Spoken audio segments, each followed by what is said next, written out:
Salut tout le monde, c'est BaruX et aujourd'hui on a le tuto de finition sur FIFA 20. Avant de commencer, je dois préciser que je vais mettre le point sur la finition uniquement, pas la construction. Alors tout ce qui concernera les passes, les centres, eh ben, sera pas inclus dans cette vidéo. Et parfois je peux dire des choses un peu évidentes, mais essayez d'endurer un peu parce qu'il y a des débutants entre nous. D'abord on commence avec les bases. Toujours tirer avec le pied fort. Les tirs en finesse augmentent la précision et l'effet mais diminuent de la puissance. Les tirs à ras terre, eh ben, sont à ras terre, mais vous perdez un peu de précision. Au-delà de la surface, c'est plus de la finition, ce sont des tirs de loin. Alors on regarde plus les statistiques de finition. Plus votre direction de tir s'éloignera de votre direction de mouvement, votre précision va encore diminuer. Les stats d'un joueur font toute la différence. Ne tirez pas sur un défenseur qui bloque votre trajectoire. Ne jamais tirer au milieu.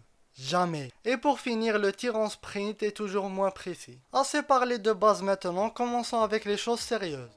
D'abord les super courtes distances. Si vous vous trouvez déjà dans cette situation, c'est-à-dire que vous avez dribblé tous les défenseurs ou bien vous êtes dans une contre-attaque tout seul. Et ça veut aussi dire que vous vous êtes un peu trop rapproché du gardien. Et c'est devenu encore plus difficile de marquer. La meilleure solution c'est de mettre un petit tir à terre à puissance moyenne. Mais si vous trouvez qu'il y a assez d'espace, tirez-le en finesse à une barre vers le poteau le plus près. Il y a aussi les tirs lobés mais ils demandent un dosage et directionnement ultra précis. Même si vous utilisez les tirs assistés. Et parfois un petit changement de direction juste avant de tirer permet d'améliorer vos chances de marquer. Bien sûr, par changement de direction, je veux dire un petit ajustement, pas un demi-tour. Et n'oubliez pas de ne pas trop augmenter la puissance parce qu'avec ça vient un élan et avec l'élan, le gardien va se plonger sur le ballon direct. Et maintenant le milieu de la surface. C'est l'une des occasions les plus faciles et c'est déjà assez difficile à voir. Dans la plupart du temps, la défense est déjà derrière vous, alors lâchez votre bouton de sprint, faites un pas ou deux de plus, chargez deux barres et croisez le tir pour tirer avec le pied fort. Et si vous êtes mal positionné pour croiser avec le pied fort, alors mettez un tir en finesse vers l'autre côté.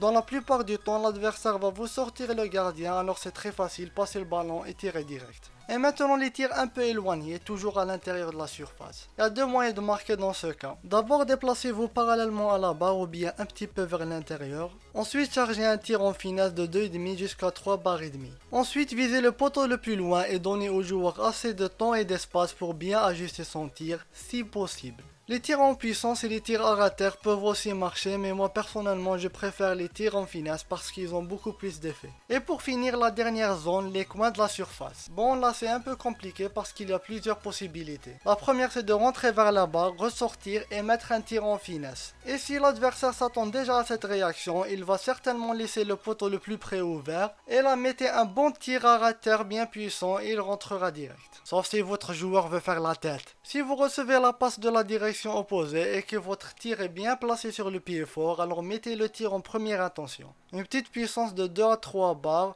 dépendant du joueur, va faire largement l'affaire. Et parfois, faut un peu écouter son instinct. Si vous croyez qu'il faut un tir à terre dans cette situation, n'hésitez pas à le faire. Et bien sûr, n'oubliez pas de toujours garder un œil sur le gardien parce que parfois il peut être repositionné soit manuellement soit automatiquement. Sinon, en général, mettez le tir dans la direction du poteau le plus loin. Et si vous maîtrisez bien les tirs lobés et croyez que les conditions sont parfaites, par les conditions, je veux dire votre position et celle du gardien, alors utilisez-les sans problème. J'ai même pas mentionné les tirs synchronisés cette fois. Si vous voulez savoir comment faire, allez voir le tuto de l'année dernière. Et si vous savez pas à quoi ça sert, et bien ça augmente la précision et la puissance, mais au risque de tout gâcher si vous ratez le timing. Bien sûr, j'ai pas mis de tête ni de volet dans cette vidéo parce que ça a plus de rapport avec la construction. Bien sûr, il y a aussi les dribbles qui peuvent faire autant de différence que la finition. À mon avis, le meilleur entraînement, c'est les scénarios offensifs, comme ça vous allez bien apprendre les bases et comment gérer un gardien et les défenseurs en même temps. Bon les amis, je crois qu'on est arrivé à la fin de cette vidéo. N'oubliez pas de vous abonner et mettre un j'aime. On se retrouvera très bientôt pour le gameplay de FIFA 20. Alors on se dit au revoir à la prochaine très bientôt et merci à tous.